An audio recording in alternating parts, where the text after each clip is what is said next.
Pronto deberé cumplir 90 años.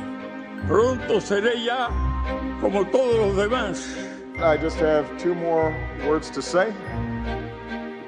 Obama out.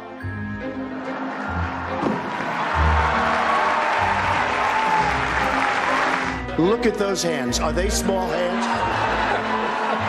And he referred to my hands. If they're small, something else must be small. I guarantee you there's no problem. I guarantee.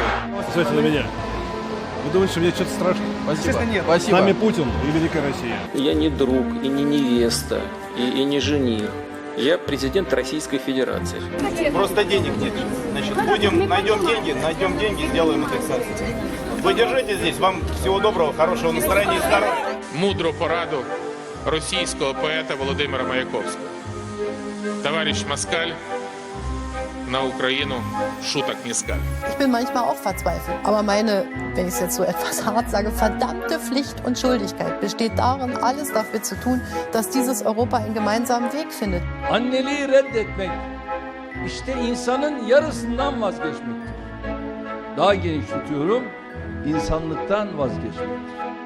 Инновации, IT-технологии, приватизации и прочее, все это понятно. Мы уже это освоили. Но все и наша жизнь в простом. Надо раздеваться и работать.